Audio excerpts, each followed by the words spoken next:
മർക്കോസിന്റെ സുവിശേഷം ആധാരമാക്കിയുള്ള ഈ പ്രഭാത സന്ദേശത്തിലേക്ക് നിങ്ങൾക്ക് സ്വാഗതം. मरकुस के सुसमाचार को जो हम पढ़ रहे हैं, इस माध्यम से आप सबको इसमें स्वागत है. Amen, praise the Lord. മർക്കോസിന്റെ സുവിശേഷം 8-ാമത്തെ അധ്യായത്തിൽ നിന്നുള്ള ചിന്തകളാണ് കഴിഞ്ഞ ദിവസങ്ങളിൽ നിങ്ങളുമായി പങ്കുവച്ചത്.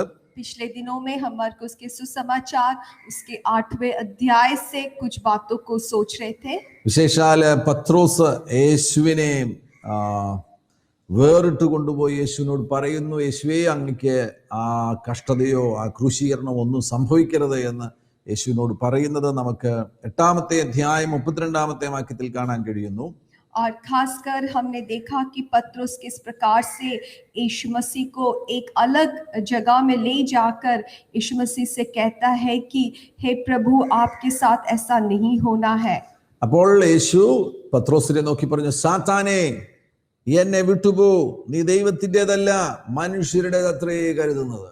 तब यीशु मसीह ने पत्रुस को देखकर कहा कि हे शैतान, मेरे आगे से हट जा, तो परमेश्वर की बातों पर नहीं वरन मनुष्य की बातों पर मन लगाता है. മനുഷ്യരുടെ ശബ്ദം നമ്മൾ കേട്ട് കഴിഞ്ഞാൽ ബുദ്ധിമുട്ടിലാകും. अगर हम मनुष्य की शब्दों को आवाज को सुनते हैं तो हमारे जीवन में हम समस्या में पड़ जाएंगे. ഡോക്ടറുടെ ശബ്ദം കേട്ട് കഴിഞ്ഞാൽ ചിലപ്പോൾ നമ്മൾ ബുദ്ധിമുട്ടിലാകും. और कई बार डॉक्टर जो बोलते हैं ये सुनकर हम हो सकता है हम कष्ट में पड़ जाए. നമ്മുടെ ബന്ധുക്കളുടെയോ നമ്മുടെ പ്രിയപ്പെട്ടവരുടെയോ അഭിപ്രായങ്ങൾ ചിലപ്പോൾ കേട്ട് കഴിഞ്ഞാൽ സംഘർഷങ്ങൾ ഉണ്ടാകുവാൻ സാധ്യതയുണ്ട്. और हमारे रिश्तेदार, हमारे दोस्त लोग भी जो हमारे बारे में बोलते हैं, ये सुनकर भी कई बार हमारे अंदर व्याकुलता या हम कष्ट में पड़ जाते हैं. ജീവിതത്തിന്റെ എല്ലാ സമയത്തും എല്ലാ മേഖലയിലും ദൈവത്തിന്റെ ശബ്ദം നമുക്ക് കേൾക്കണം. हमें चाहिए कि हमारे जीवन की हर एक अवस्थाओं में हम परमेश्वर की आवाज को सुने. മനുഷ്യരുടെ ശബ്ദം കേട്ട് ഒന്നും ചെയ്യാത്ത ഒരു നിലവാരത്തിലേക്ക് നമ്മുടെ ജീവിതം മാറണം. हमें चाहिए कि ऐसे हम निर्णय लें जहां पे मनुष्य की आवाज को हम ना सुने. ഇത് വളരെ പ്രധാനപ്പെട്ട ഒരു കാര്യമാണ് യേശുവിടെ പറയുന്നത്. ദൈവത്തിൻ്റെതല്ല മനുഷ്യരുടേതത്രേ കരുതുന്നത്. ये बहुत ही महत्वपूर्ण एक बात यीशु मसीह यहाँ कह रहा है कि तू मनुष्य का नहीं सुन लेकिन परमेश्वर की आवाज को हमें सुनना है. നിന്റെ ചിന്താ മണ്ഡലങ്ങളിൽ നീ കരുതി വച്ചിരിക്കുന്ന പല നിഗമനങ്ങളും അഭിപ്രായങ്ങളും ധാരണകളും എല്ലാം മനുഷ്യരുടെ രീതിയിലുള്ള അഭിപ്രായങ്ങളും ധാരണകളുമാണ്. മനുഷ്യരുടെ ശബ്ദം കേട്ട് അതിന്റെ അടിസ്ഥാനത്തിൽ ഉരുവാക്കപ്പെട്ടതാണ് നീ നിന്റെ മനസ്സിൽ കരുതി വച്ചിരിക്കുന്നത്. हमारे जीवन में हमारे जो सोच होता है वो मनुष्य के बातचीत या उनके सोचने का तरीका, उनके जो एक एक इरादे होते हैं, ये सब से मिला हुआ होता है. നമ്മുടെ ചിന്താ രീതിക്ക് തന്നെ മാറ്റം വരണം. हम जो सोचते हैं उसकी जो रीति में भी बदलावट लाना है. പരിശുദ്ധാത്മാവ് ചിന്തിക്കുന്നത് പോലെ ചിന്തിക്കുവാൻ കഴിയണം. हमें चाहिए कि हम पवित्र आत्मा जिस प्रकार से सोचते हैं उस प्रकार से सोचे. ഞാൻ നിങ്ങൾക്കൊരു പ്രാർത്ഥന പറഞ്ഞു തരാം. എല്ലാ ദിവസവും എഴുന്നേൽക്കുമ്പോൾ ഇങ്ങനെ പ്രാർത്ഥിക്കണം, പരിശുദ്ധാത്മാവേ ഇന്ന് അങ്ങ് കാണുന്നത് പോലെ കാണാൻ എന്നെ സഹായിക്കണമേ. मैं आपको एक प्रार्थना बोलकर देता हूं जो आपके लिए बहुत ही लाभदायक होगा. आप रोज ऐसे प्रार्थना करें कि पवित्र आत्मा आप जैसे देखते हैं ऐसे देखने के लिए मुझे मदद करें. അങ്ങ് കേൾക്കുന്നത് പോലെ കേൾക്കാൻ എന്നെ സഹായിക്കണമേ. आप पवित्र आत्मा आप कैसे सुनते हैं ऐसे सुनने के लिए मेरी मदद करें. അങ്ങ് സംസാരിക്കുന്നത് പോലെ എന്നെ സംസാരിക്കുവാൻ സഹായിക്കണമേ. आप किस प्रकार से बात करते हैं उस प्रकार से बात करने के लिए मेरी सहायता करें. അങ്ങ് ചിന്തിക്കുന്നത് പോലെ ചിന്തിക്കുവാൻ എന്നെ സഹായിക്കണമേ. आप किस प्रकार से सोचते हैं उस प्रकार सोचने के लिए मेरी मदद करें. വലിയ മാറ്റം ഉണ്ടാവും. आपके जीवन में बहुत बड़ा एक बदलाव को आप देखोगे. നമുക്ക് പരിശുദ്ധാത്മാവിന്റെ ശബ്ദം നിരന്തരം കേൾക്കുവാൻ കഴിയും. हम निरंतर रूप से पवित्र आत्मा की आवाज को सुन सकते हैं. ഈ സംഭവം യേശു ഒരു വഴിത്തിരിവിന്റെ സംഭവമായിട്ട് മാറുകയാണ്. और ये जो घटना है ये उनके जीवन में उनके रास्ते में एक मोड़ के जैसा है. യേശു അത്ഭുതങ്ങൾ ചെയ്യുന്നു, അടയാളങ്ങൾ ചെയ്യുന്നു. 5 അപ്പം കൊണ്ട് 5000 പേരെ പോഷിപ്പിക്കുന്നു, 7 അപ്പം കൊണ്ട് 4000 പേരെ പോഷിപ്പിക്കുന്നു. അങ്ങനെയുള്ള അത്ഭുതങ്ങളുടെ നടുവിലായിരിക്കുന്നതിന്റെ ഇടയിൽ പത്രോസിന്റെ ഈ പ്രതികരണം വഴിതിരിക്കുന്നത് പോലെ യേശു പെട്ടെന്ന് ചില ഗൗരവമേറിയ കാര്യങ്ങൾ തന്റെ ശിഷ്യന്മാരോട് പറഞ്ഞു കൊടുക്കുകയാണ്. यीशु मसीह के जो सेवकाई बहुत ही गंभीर रीति से हो रहे थे, बहुत बीमार लोग चंगे हो रहे थे, 4,000 लोग, 5,000 लोग जो जिनके पास उनको खाना दिया, ऐसे चमत्कार काम के बीच में पत्रोस ने जब ये बात को बोला, हमें लग रहा है कि यीशु मसीह बहुत ही गंभीर रीति से कुछ विषयों के और इनके ध्यान को लेकर जाते हैं. ഈ കഴിഞ്ഞ അധ്യായങ്ങളെല്ലാം നിങ്ങൾ ശ്രദ്ധിച്ചു നോക്കുക. 6-ാമത്തെ അധ്യായം, 7-ാമത്തെ അധ്യായം, 8-ാമത്തെ അധ്യായത്തിന്റെ ആരംഭഭാഗങ്ങളിൽ എത്ര അത്ഭുതങ്ങളാ സംഭവിക്കുന്നത്. യേശു കടലിന്റെ മേൽ നടക്കുന്നു, അങ്ങനെ തുടങ്ങിയുള്ള ഒരുപാട് അത്ഭുതങ്ങൾ സംഭവിക്കുന്നു. എന്നാൽ ആ അത്ഭുതങ്ങളെല്ലാം സംഭവിക്കുന്നതിന്റെ നടുവിൽ പെട്ടെന്ന് പത്രോസ് പറയുകയാണ്, അങ്ങക്ക് ക്രൂശുണ്ടാകരുത്, അങ്ങക്ക് കഷ്ടതയുണ്ടാകരുത്, അങ്ങ് ആർക്കും വേണ്ടി മരിക്കരുത് എന്നുള്ള പത്രോസിന്റെ അഭിപ്രായം കേട്ട് കഴിഞ്ഞപ്പോൾ യേശുവിന് മനസ്സിലായി, ഇവർ ഈ അത്ഭുതങ്ങൾ കണ്ടാൽ മാത്രം പോരാ, യഥാർത്ഥ ജീവിതം, യഥാർത്ഥ ആത്മീക ജീവിതം, സ്പിരിച്വാലിറ്റിയുടെ യാഥാർത്ഥ്യങ്ങളെ കുറിച്ചുള്ള വെളിപ്പാട് ഇവർക്ക് ലഭിക്കേണ്ടത് ആവശ്യമാണ് എന്ന് മനസ്സിലാക്കിയാണ് പെട്ടെന്ന് നിങ്ങൾക്ക് കാണാൻ കഴിയുന്നുണ്ട്. അതിന്റെ 34 മുതലുള്ള വാക്യത്തിൽ കർത്താവ് വളരെ പ്രധാനപ്പെട്ട കാര്യങ്ങൾ അവരോട് സംസാരിക്കുകയാണ്. हम देख सकते हैं पिछले 6, 7, 8वें अध्याय में यीशु मसीह की बहुत चमत्कारों के बारे में, चंगाई के बारे में लिखा है कि यीशु मसीह किस प्रकार से समुद्र के पानी के ऊपर चला, और ये सब को लिखा हुआ है. लेकिन जब यहाँ पर पहुंच जाते हैं तो जब पत्रोस कहता है कि यीशु मसीह कभी भी आप दुख नहीं सहना है, क्रूस आपके जीवन में नहीं आना है, इस वक्त यीशु को समझ में आ गया कि ये लोग सब चमत्कारों पर बस अपने ध्यान को लगाए हैं. इसलिए हम इसके जो 34 अध्याय पद है उससे यीशु मसीह उसमें से उसके बाद से उन चेलों के जो ध्यान है बहुत ही एक प्रभु एक गंभीर विषय की ओर लेकर जाता है. നിങ്ങൾ 33-ാമത്തെ വാക്യത്തിൽ യേശു പത്രോസിനെ നോക്കി, സാത്താനെ എന്നെ വിട്ടുപോ, പത്രോസിന്റെ മേൽ സ്വാധീനം ചെലുത്തുന്ന ആ ദുരാത്മാവിനെ ശാസിക്കുകയാണ്. और 33वां जो पद है उसमें हम देख सकते हैं कि यीशु मसीह पत्रोस को डांटता है कि हे शैतान, मेरे आगे से तू हट जा. ആമേൻ. അതിനുശേഷമാണ് 34 മുതലുള്ള വാക്യങ്ങൾ. ഈ ഭാഗം ഒന്ന് നിങ്ങളൊന്ന് ശ്രദ്ധിച്ചു വായിക്കണം, അപ്പോൾ നിങ്ങൾക്ക് ആ ഗൗരവം മനസ്സിലാകും. 34 മുതലുള്ള വാക്യങ്ങളിൽ യേശു പിന്നെയും ശിഷ്യന്മാരോടും പുരുഷാരത്തോടും പറയുകയാണ്, അവരെ അരികെ വിളിച്ച് പറയുകയാണ്, ഒരുവൻ എന്നെ അനുഗമിക്കാൻ ഇച്ഛിച്ചാൽ അവൻ തന്നെത്താൻ ത്യജിച്ച് തന്റെ ക്രൂശ് എടുത്തുകൊണ്ട് എന്നെ അനുഗമിക്കട്ടെ. और उसके जस्ट नीचे के जो वचन है 34, अगर आप उसको ध्यान से पढ़ेंगे आपको समझ में आएगा. यीशु मसीह एक गंभीर विषय इनको सिखाता है. कहता है कि उसने जन समूह सहित चेलों को पास बुलाया और लोगों से कहा, यदि कोई मेरा पीछे आने चाहे तो वो अपने आप परित्याग करे और अपना क्रूश उठाकर मेरे पीछे चले. എന്നെ അനുഗമിക്കുവാൻ ഇച്ഛിക്കുന്നവൻ അത്ഭുതങ്ങൾ പ്രതീക്ഷിച്ചുകൊണ്ട് ഇച്ഛിക്കട്ടെ, അത്ഭുതങ്ങൾ കാണട്ടെ, രോഗശാന്തി നടക്കട്ടെ എന്നല്ല അവിടെ യേശു പറയുന്നത്. मेरे पीछे जो आते हैं होने पाए कि वो चमत्कारों को देखे, चंगाई को देखे, ऐसे इच्छा उनके जीवन में हो, ऐसा यीशु मसीह नहीं कहता.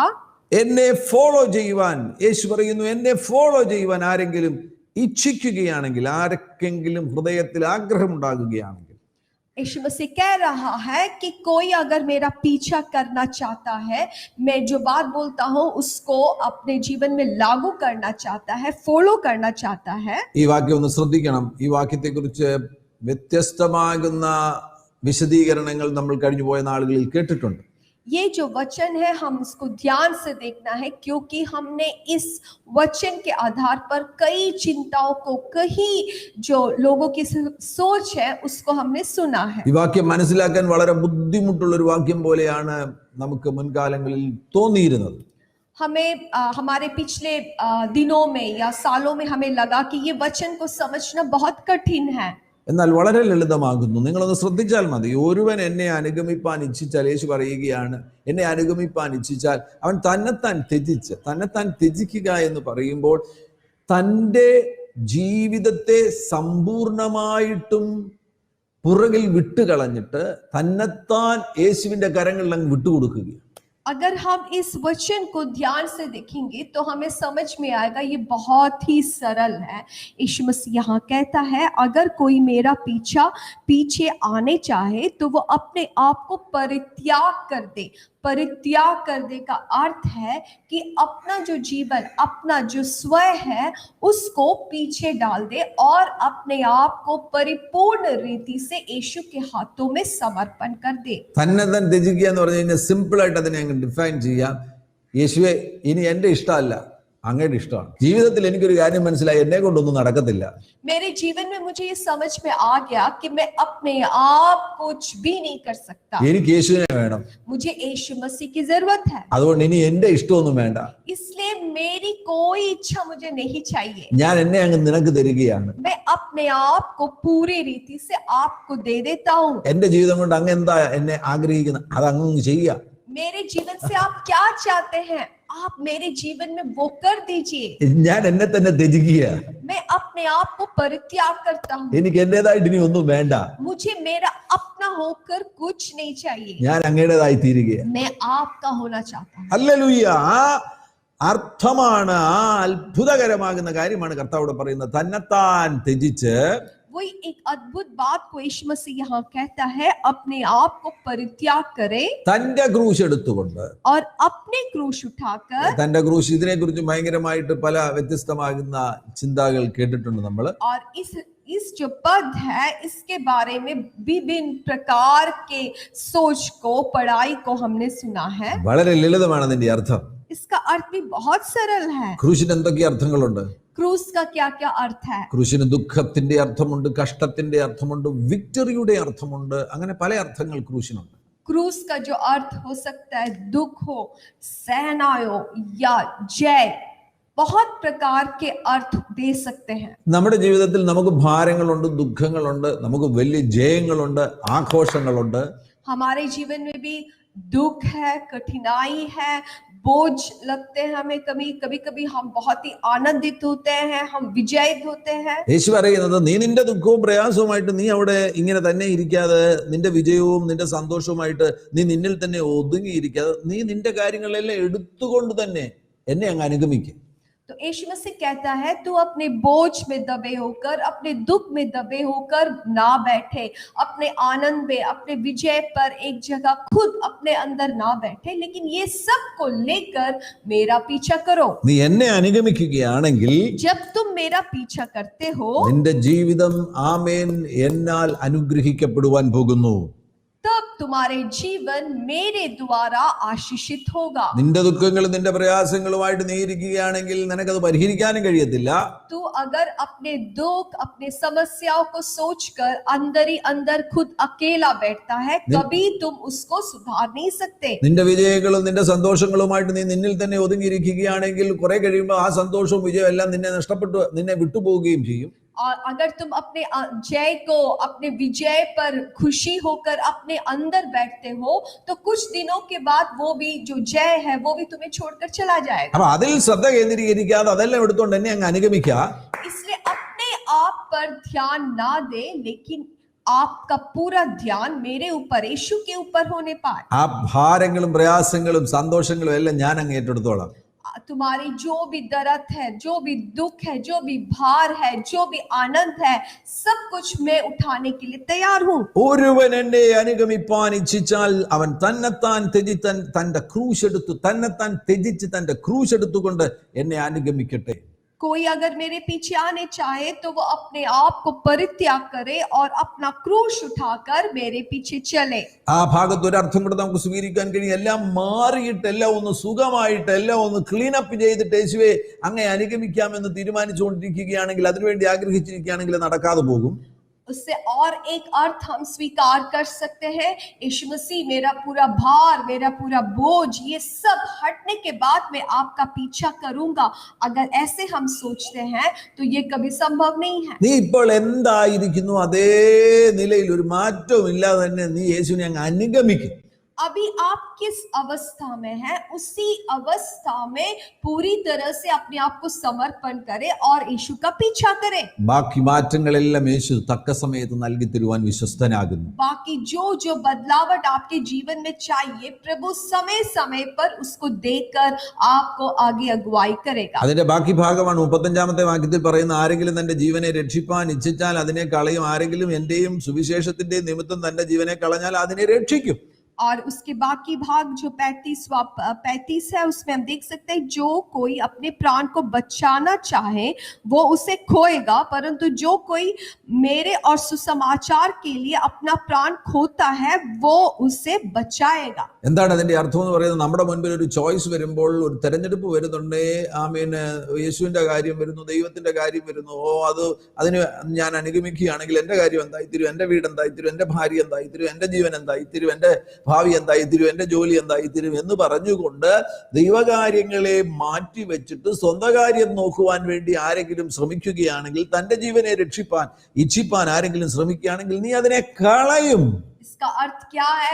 अगर कोई सोचता है, आपके सामने एक चुनाव आया कि आपको यीशु मसीह के लिए कुछ कार्य करना है, तो आप ऐसे सोचते हैं, अगर मेरे जीवन को, मेरे समय को मैं अगर यीशु के लिए, सुसमाचार के लिए वो समय दे दूं, खर्चा करूं, तो मेरा क्या होगा, मेरा परिवार का क्या होगा, मेरे पत्नी का क्या होगा, बच्चों का क्या होगा, मेरा जीवन का क्या होगा? अगर हम ऐसे सोचते हैं तो ये वचन के निमित्त ये कहता है कि तुम अपने प्राण को खो दोगे।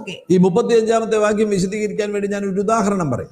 मैं ये जो 35वां जो पद है, इसको और आपको समझाने के लिए मैं एक उदाहरण देना चाहता हूँ। ഡേവിഡ് ലിവിങ്സ്റ്റനെ നിങ്ങൾ കേട്ടിട്ടുണ്ടല്ലോ. ആഫ്രിക്കയുടെ ഒരു വെളിച്ചമെന്ന് വേണമെങ്കിൽ അദ്ദേഹത്തെ കുറിച്ച് നമുക്ക് പറയുവാൻ കഴിയും. आपने सुना होगा परमेश्वर के दास डेविड लिविंगस्टन, जो अफ्रीका के एक ज्योति के समान था. ഇരുണ്ടരായ ഭൂഖണ്ഡമായിരുന്ന ആഫ്രിക്കയെ വെളിച്ചത്തിലേക്ക് നയിക്കുവാൻ വേണ്ടി ദൈവം ഉപയോഗിച്ച ഒരു ഉപകരണമായിരുന്നു ഡേവിഡ് ലിവിങ്സ്റ്റൺ. अंधकार से भरा हुआ जो जगह अफ्रीका, जिसको रोशनी में लेकर आया एक व्यक्ति था डेविडसन. അദ്ദേഹം ഇംഗ്ലണ്ടിലായിരുന്നു, ലണ്ടനിലുള്ള ഒരു മെഡിക്കൽ കോളേജിൽ മെഡിക്കൽ വിദ്യാഭ്യാസം നടത്തിക്കൊണ്ടിരിക്കുമ്പോൾ, वो लंदन में थे और अपनी जो पढ़ाई कर रहे थे मेडिकल, एक विद्यार्थी की तरह. എന്താ ആ വിദ്യാഭ്യാസം നടത്തിക്കൊണ്ടിരിക്കുന്നതിന്റെ ഇടയിലാണ് തനിക്ക് ആഫ്രിക്കൻ കോൾ ഉണ്ടായത്. जब वो अपनी पढ़ाई कर रहे थे, उसी समय उनको अफ्रीका जाना है कर परमेश्वर की आवाज आई. അപ്പൊ തന്റെ കൂട്ടുകാരനോട് പറയുമായിരുന്നു, ആഫ്രിക്കയിലേക്ക് എനിക്ക് വിളിയുണ്ടായിരിക്കുന്നു, മിഷണറി ആഫ്രിക്കൻ മിഷന് വേണ്ടി ഞാൻ എന്റെ ജീവിതത്തെ സമർപ്പിക്കാൻ പോകുകയാണ്. तो वो अपने दोस्त से कहता था कि मेरे जीवन में अफ्रीका में एक मिशनरी डॉक्टर के नाम मुझे जाना है, परमेश्वर ने मुझे उसके लिए बुलावट दिया है. തന്റെ അടുത്ത കൂട്ടുകാരൻ പറഞ്ഞു, ഡേവിഡ് ഒരിക്കലും നീ അത് ചെയ്യരുത്, നമുക്ക് ഒരുമിച്ച് ലണ്ടനിൽ ഒരു ക്ലിനിക്ക് തുടങ്ങാം, വലിയ അഭിവൃദ്ധി ഉണ്ടാകും, നമുക്ക് ഒത്തിരി പൈസ ഉണ്ടാക്കാം, നമുക്ക് ഒരുപാട് പേരെ സഹായിക്കാം, നമുക്ക് ലണ്ടനിൽ തന്നെ തുടരാം, നമുക്കൊരു ക്ലിനിക്ക് ലണ്ടനിൽ തുടങ്ങാം. तो उसके दोस्त इस प्रकार से कहा, लिविंगस्टन तुम कभी ऐसा नहीं करना, हम दोनों मिलकर लंदन में एक क्लिनिक शुरू करेंगे, हम बहुत पैसा कमा सकते हैं, नाम कमा सकते हैं. ആമേൻ. എന്നാൽ ഡേവിഡ് ലിവിങ്സ്റ്റൺ പറഞ്ഞു, ദൈവത്തിന്റെ വിളിയാണ് എന്റെ മേൽ വന്നിരിക്കുന്നത്, ഞാൻ എന്റെ ജീവനെ ത്യജിച്ച് എന്റെ ജീവനെ ഞാൻ സുവിശേഷത്തിന്റെ നിമിത്തം ഞാൻ എന്റെ ജീവനെ കളയുകയാണ് എന്ന് പറഞ്ഞാണ് അദ്ദേഹം ആഫ്രിക്കയിലേക്ക് പോയത്. लेकिन डेविड ने कहा, नहीं, मेरे ऊपर परमेश्वर की बुलावट आया है, तो मैं उसको जरूर अपने जीवन में लागू करूंगा. और वो अफ्रीका में समाज सेवकाई के लिए गए. തന്റെ സുഹൃത്ത് ലണ്ടനിൽ ക്ലിനിക്ക് നടത്തി.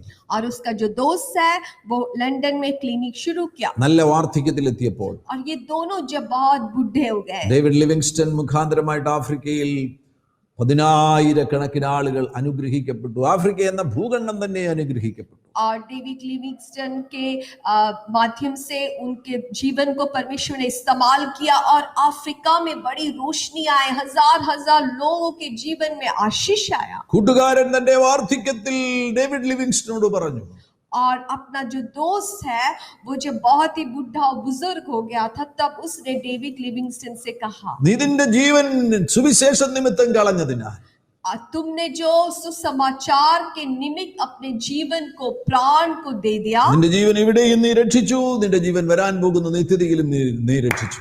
तो तुमने अपना प्राण को इस धरती पर भी बचाया और आने वाले अनंत काल में भी बचा लिया। മെഡിക്കൽ വിദ്യാഭ്യാസത്തിന് ശേഷം ഞാനിവിടെ ക്ലിനിക്ക് നടത്തി. എന്റെ ജീവിതം 10-40 വർഷം വെറുതെ പോയി. और मैं जो मेडिकल विद्यार्थी होने के बाद में मैंने यहाँ पे क्लिनिक शुरू किया, कुछ 50 या कुछ ऐसे 40 साल जैसे मैंने यहाँ पे काम किया, लेकिन मैंने अपना जीवन खो दिया। കാര്യമായിട്ടൊന്നും ചെയ്യുവാൻ കഴിഞ്ഞില്ല. मैं कुछ भी नहीं कर ഞാൻ सका। എനിക്ക് വേണ്ടി ജീവിച്ചു. मैं अपने लिए जिया, നീ യേശുവിന് വേണ്ടി ജീവിച്ചു. लेकिन तुम यीशु मसीह के लिए जिया। ഡേവിഡ് ലിവിങ്സ്റ്റന്റെ പേര് നിങ്ങൾക്ക് ഇപ്പോഴും അറിയത്തില്ലേ? आप अभी भी डेविड लिविंगस्टन जो नाम है आप भी जानते हो। ആ കൂട്ടുകാരന്റെ പേരറിയാമോ? आपको मालूम है वो दोस्त का नाम क्या ആ है? കൂട്ടുകാരൻ എന്താ ചെയ്തതെന്ന് അറിയാമോ? वो दोस्त ने क्या किया, क्या आपको मालूम है? ഡേവിഡ് ലിവിങ്സ്റ്റൺ ചെയ്ത കാര്യങ്ങളെ കുറിച്ച് ഇന്നും ആളുകൾ പുസ്തകങ്ങൾ എഴുതിക്കൊണ്ടിരിക്കുകയാണ്. डेविड लिविंगस्टन ने जो काम किया आज भी लोग उसके में किताब लिखते हैं। ആരെങ്കിലും തന്റെ ജീവനെ രക്ഷിപ്പാൻ ഇച്ഛിച്ചാൽ അതിനെ കളയും. जो कोई अपने प्राण को बचाना चाहे वो खो देगा, ആരെങ്കിലും എന്റെയും സുവിശേഷത്തിന്റെയും നിമിത്തം തന്റെ ജീവനെ കളഞ്ഞാൽ അതിനെ രക്ഷിക്കും. लेकिन जो कोई मेरा और सुसमाचार के लिए अपना प्राण को खोता है वो उससे बचाएगा। ഇനി ഈ സമയത്ത് നിങ്ങളുടെ ചുറ്റും നിൽക്കുന്നവരെല്ലാം പറയൂ, നീ എന്താ മോനെ ഈ തെരഞ്ഞെടുത്തത്? ഒരു നല്ല ജോലിക്ക് പോടാ, നിനക്ക് നല്ലൊരു ഭാവിയില്ലേ, നിന്നെ കെട്ടാൻ പെൺപിള്ളേർ വല്ലതും തയ്യാറാകുമോ എന്നൊക്കെ പറഞ്ഞ് നിങ്ങൾ ഇപ്പോൾ എടുത്തിരിക്കുന്ന തീരുമാനത്തെ നിരുത്സാഹപ്പെടുത്തുവാൻ ആളുകൾ ശ്രമം നടത്തും. आपके आसपास के लोग आपसे कह सकते हैं, आप जवान है, आप कुछ नौकरी के लिए जाइए, कुछ पैसा कमाओ, तो अपने जीवन को बेकार फेंक रहे हो। कोई तुम्हारा भविष्य क्या होगा, तुम्हें कोई लड़की देगा, तुम्हारा जीवन को तुम बेकार फेंकते हो। ഈ വാക്യത്തിൽ മുൻഗണനയും അടങ്ങിയിരിക്കുന്നു. പ്രയോറിറ്റി. എന്തിനാണ് മുൻഗണന കൊടുക്കുന്നത്? इस वचन में आप किस बात के लिए सबसे पहला आप प्रायोरिटी देते हैं, उसको भी यहाँ पे हम समझ सकते हैं। നിന്റെ ജീവനെ രക്ഷിക്കാൻ വേണ്ടി നീ സ്വയം ചില കാര്യങ്ങൾ ചെയ്യാൻ ആണോ ആഗ്രഹിക്കുന്നത്, അതോ നിന്റെ ജീവനെ സമ്പൂർണ്ണമായിട്ട് യേശുവിന്റെ കരങ്ങളിൽ കൊടുക്കുവാൻ, ദൈവകാര്യങ്ങൾക്ക് ഒന്നാം സ്ഥാനം കൊടുക്കുവാനോ ആണോ നീ ആഗ്രഹിക്കുന്നത്? आप क्या अपने जीवन से आप कुछ अपने आप खुद कुछ करना चाहते हैं, या आपके जीवन से परमेश्वर के कार्य को करना चाहते हैं? ആമേൻ. നിങ്ങളുടെ അവസരങ്ങൾ നിങ്ങൾക്ക് നഷ്ടപ്പെടരുത്. आपके जीवन में परमेश्वर जो अवसर देते हैं, समय देते हैं, कभी आप उसका नष्ट ना करें। ദൈവകാര്യങ്ങൾക്ക് വേണ്ടി കോളിംഗ് ഉള്ളവർ ആ അവസരത്തെ നഷ്ടപ്പെടുത്തരുത്. जिनके ऊपर परमेश्वर की बुलावट है, आपको सेवकाई के लिए बुलाया गया है, कभी अपने समय को अवसर को नष्ट ना करें। മറ്റുള്ളവരും എപ്പോഴും തീരുമാനങ്ങൾ എടുക്കുമ്പോൾ മുൻഗണന യേശു ക്രിസ്തുവിന് കൊടുക്കുക. ദൈവകാര്യത്തിന് ഒന്നാം സ്ഥാനം കൊടുക്കുക. बाकी के लोग भी जब भी आपको निर्णय लेना है, आप यीशु के बात के लिए, सुसमाचार के बात के लिए सबसे पहले प्रायोरिटी दीजिए। നീ നിന്റെ ജീവനെ സ്വയം രക്ഷിക്കുവാൻ വേണ്ടി ശ്രമിച്ചു കഴിഞ്ഞാൽ നിനക്ക് നിന്റെ ജീവനെ രക്ഷിക്കുവാൻ കഴിയത്തില്ല. आप खुद अगर अपने जीवन को बचाना चाहे तो कभी आपसे वो संभव नहीं है। എന്നാൽ നീ സകലതും യേശു ക്രിസ്തുവിന്റെ കരങ്ങളിൽ കൊടുക്കുകയാണെങ്കിൽ അവിടുന്ന് എല്ലാം മനോഹരമായി ചെയ്യും. लेकिन आप सब कुछ अगर यीशु के हाथों में दे देते हैं, प्रभु बहुत ही सुंदर रीति से आपके जीवन को आगे चलाएगा, കൃത്യസമയത്ത് ചെയ്യും. सही समय पर करेगा। നേരത്തെ സംഭവിക്കത്തില്ല, पहले कुछ नहीं होगा വൈകിപ്പോകുകയുമില്ല. और देरी भी नहीं होगा, കൃത്യസമയത്ത് ഇത് സംഭവിക്കും. वो सही समय पर आपके जीवन में आशीष आएगा। ഹല്ലേലൂയ. കരങ്ങൾ ഉയർത്തി കർത്താവിനെ സ്തുതിക്കുക. ഹല്ലേലൂയ. अपने हाथों को उठाकर परमेश्वर की धन्यवाद करें। हालेलुया। 36-ാമത്തെ വാക്യത്തിൽ ഒരു പ്രധാനപ്പെട്ട സന്ദേശമുണ്ട്. ഞാനത് നാളെ വിശദീകരിക്കാം. ഒരു മനുഷ്യൻ സർവ്വലോകം നേടുകയും തന്റെ ജീവനെ നഷ്ടമാക്കുകയും ചെയ്താൽ, തന്റെ ജീവനെ കളയുകയും ചെയ്താൽ അവൻ എന്ത് പ്രയോജനം? 36वां पद में एक गंभीर बात तो प्रभु यीशु ने फिर से कहा है। कल मैं इसके विषय में आपको फिर से बताऊंगा कि अगर एक व्यक्ति मनुष्य सारे जगत को प्राप्त कर ले और अपना प्राण को खो दे तो उससे क्या लाभ? ഈ ലോകം മുഴുവൻ നേടിയാൽ സമ്പത്ത് കൊണ്ട് നിന്റെ വീട് നിറച്ചാൽ, ആമേൻ, അതിനുശേഷം നീ നിന്റെ ജീവനെ നഷ്ടമാക്കിയാൽ നിനക്ക് എന്തു പ്രയോജനം?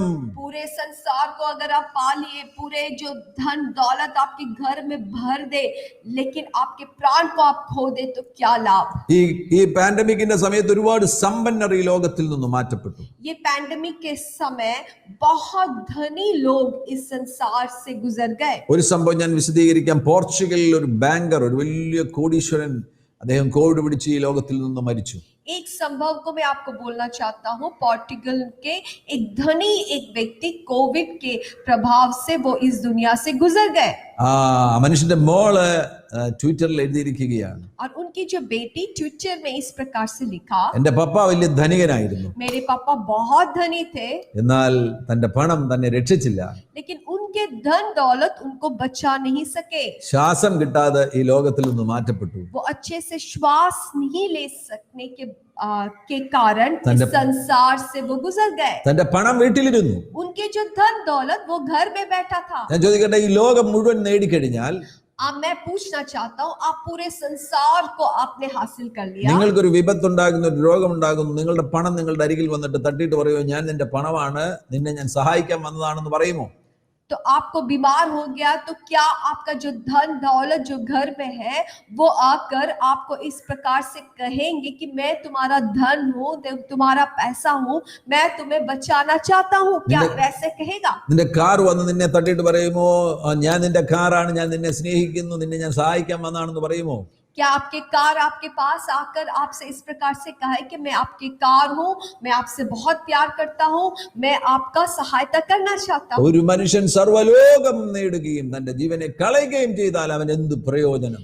एक व्यक्ति अगर अब पूरे संसार को प्राप्त कर लेता है लेकिन अपने प्राण को खो देता है तो उससे क्या लाभ? ഒരുമിച്ച് നമുക്ക് പ്രാർത്ഥിക്കാം. आइए हम मिलकर प्रार्थना करें। പരിശുദ്ധ പിതാവേ, ഈ പ്രഭാതത്തിലും അങ്ങയുടെ ശബ്ദം കേൾക്കുവാൻ ഞങ്ങളെ സഹായിച്ചതിനായി സ്തോത്രം ചെയ്യുന്നു. स्वर्गीय पिता, हम आपको धन्यवाद करते हैं, सुबह के वक्त भी हम आपकी आवाज को सुन सके। ഈ പ്രക്ഷേപണം കാണുന്ന ഓരോരുത്തരെയും അങ്ങ് തൊടണമേ, അനുഗ്രഹിക്കണമേ എന്ന് പ്രാർത്ഥിക്കുന്നു. प्रभु हमारे साथ ये माध्यम से जुड़े हुए हर एक व्यक्ति को आप छुए और आशीष दे। ഇന്നത്തെ ദിവസം ഞങ്ങളുടെ ഹൃദയത്തിൽ മുഴങ്ങട്ട് സർവ്വലോകം, ഒരു മനുഷ്യൻ സർവ്വലോകം നേടുകയും തന്റെ ജീവനെ കളയുകയും ചെയ്താൽ അവൻ എന്ത് പ്രയോജനം എന്നുള്ള ശബ്ദം ഞങ്ങളുടെ ഹൃദയത്തിൽ മുഴങ്ങിക്കൊണ്ടിരിക്കട്ടെ. होने पाए आज पूरे दिन प्रभु हमारे मन में आपकी जो वचन है जो कहता है कि एक मनुष्य पूरे संसार को पाले लेकिन अपना प्राण को खो देने से क्या लाभ, ये आवाज हमारे मन में गूंजता रहे। അങ്ങയുടെ കാര്യങ്ങൾക്ക് ഒന്നാം സ്ഥാനം കൊടുക്കുവാൻ ഞങ്ങളെ സഹായിക്കണമേ. प्रभु हमें मदद करे कि आपकी कार्यों के लिए हम अपने जीवन में प्रथम स्थान दे। ഞങ്ങളുടെ ജീവിതത്തെ സമ്പൂർണ്ണമായി അങ്ങയുടെ കരങ്ങളിൽ സമർപ്പിക്കുകയാണ്. हमारे जीवन को संपूर्ण रीति से प्रभु समर्पण करते हैं। അത്ഭുതങ്ങൾ അങ്ങ് ചെയ്യാൻ പോകുന്നതിനായി സ്തോത്രം ചെയ്യുന്നു. आप हमारे जीवन में चमत्कारों को करने जा रहे हैं, इसके लिए धन्यवाद। രോഗികൾ ഇപ്പോൾ യേശുവിൻ നാമത്തിൽ സൗഖ്യമാകട്ടെ. जो बीमार लोग हैं यीशु के नाम से भी चंगा हो जाए। സാമ്പത്തിക ബുദ്ധിമുട്ടുകളിലൂടെ കടന്നു പോകുന്നവർ ഇപ്പോൾ ഉദ്ധാരണം പ്രാപിക്കട്ടെ. आर्थिक जरूरी में जो है उनके जीवन में प्रभु आपकी बड़ी आशीष को रास्ते को खोल दे। ജോലിയില്ലാത്തവർക്ക് വേണ്ടി അങ്ങ് വഴികളെ തുറക്കണം യേശുവിൻ നാമത്തിൽ. जो प्रभु नौकरी के लिए प्रार्थना करते हैं उनके लिए नए दरवाजों को खोल दे। കുടുംബജീവിതത്തിൽ സ്വർഗ്ഗതുല്യമാകുന്ന ആശീർവാദത്തെ അങ്ങ് അയക്കണമേ.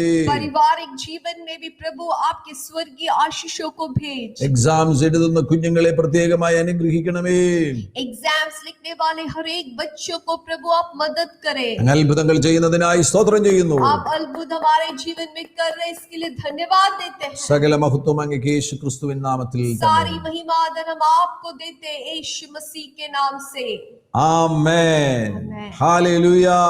കരങ്ങൾ ഉയർത്തി കർത്താവിനെ സ്തുതിക്കുക. ഹല്ലേലൂയ. हाथों को उठाकर परमेश्वर की स्तुति करें। हालेलुया। യേശു നിങ്ങളുടെ കൂടെ ഇരിക്കട്ടെ. God bless you. यीशु मसीह आपके साथ हो।